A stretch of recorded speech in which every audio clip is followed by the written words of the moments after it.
জুলাই সনদ বাস্তবায়ন আদেশ অন্তর্বর্তী সরকারের একটি অন্তহীন প্রতারণার দলিল। সংসদে এমন মন্তব্য করেছেন স্বরাষ্ট্রমন্ত্রী সালাউদ্দিন আহমেদ। সংবিধান ইস্যুতে সরকারি দলের অবস্থান নিয়ে বিভ্রান্ত করা হচ্ছে বলেও অভিযোগ করেন আন্দালিব পার্থ। আর বিরোধী দলের এমপি হাসনাত আবদুল্লাহর অভিযোগ, সুবিধামতো সংবিধানের দোহাই দিচ্ছে বিএনপি। একটি সংক্ষিপ্ত জুলাই সনদ বাস্তবায়ন ও সংবিধান নিয়ে আলোচনা করেন সংসদ সদস্যরা।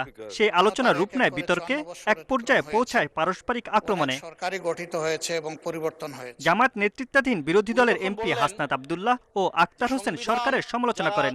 তাদের অভিযোগ, জুলাই সনদ নিয়ে গড়িমসি করছে সরকারি দল।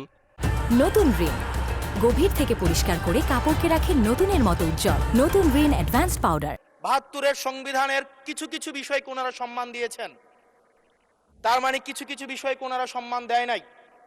তার মানে এই অভ্যুত্থানের পরে এই সংবিধানের কিছু অংশ ওনারা মেনেছেন, কিছু অংশ ওনারা মানেন নাই। ওনারা কেবল ওই অংশটাই মেনেছেন যেই অংশটা ওনাদের পক্ষে গিয়েছে। সরকারি দলের বেঞ্চে তারা বসে আছেন, তারা ঐক্যমত্য কমিশনে উপস্থিত হয়েছিলেন। ঐক্যমত্য কমিশনে জুলাই সনদ বাস্তবায়নের ব্যাপারে সকলের মধ্যে আলোচনা হয়েছিল। সেই আলোচনার প্রসঙ্গ তারা সংসদে এসে কিভাবে ভুলে গেলেন, সেটা আমি তাদের কাছে জানতে চাই মাননীয় স্পিকার। তাদের সমালোচনার কড়া জবাব দেন ভোলার এমপি আন্দালিব পার্থ। বিরোধী দলের বিরুদ্ধে বিভ্রান্ত ছড়ানোর অভিযোগ করেন তিনি।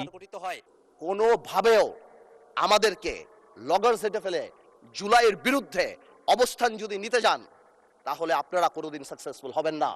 আপনারা যদি এই জুলাইয়ের উপর মাথায় কাঁঠাল রেঙে, আর এনসিপি যে আমাদের দল, আমাদের হিরোরা যারা যুদ্ধ করেছেন, যারা এখানে আছেন, তাদেরকে বলে দিই, আপনারা জেনজিকে রিপ্রেজেন্ট করেন, জামাত জেনারেশন হয়ে যান না। আলোচনায় অন্তর্বর্তী সরকারকেও ধুয়ে দেন স্বরাষ্ট্রমন্ত্রী। বলেন, জুলাই সনদ নিয়ে করে গেছেন প্রতারণা। এই আদেশটা রাষ্ট্রপতির অধ্যাদেশ না হওয়ার কারণে 133টি অধ্যাদেশ উপস্থাপন করা হলেও সংসদের প্রথম দিনে এই আদেশটা উপস্থাপন করা হলো না, কারণ এটা না হয় অধ্যাদেশ, না হয় আইন। আমি সেজন্য বলেছিলাম এটা হয়তো কোনো নিউট্রাল জেন্ডার হতে পারে। এনিওয়ে, এই আদেশটি অন্তর্বর্তীকালীন সরকারের অন্তহীন একটি প্রতারণার দলিল। পরে সব রাজনৈতিক দলের সমন্বয়ে সংবিধান সংশোধনে বিশেষ কমিটি গঠনের সিদ্ধান্ত হয়। 1971 সালের 26 মামুনুর রহমান, ইন্ডিপেন্ডেন্ট নিউজ, ঢাকা।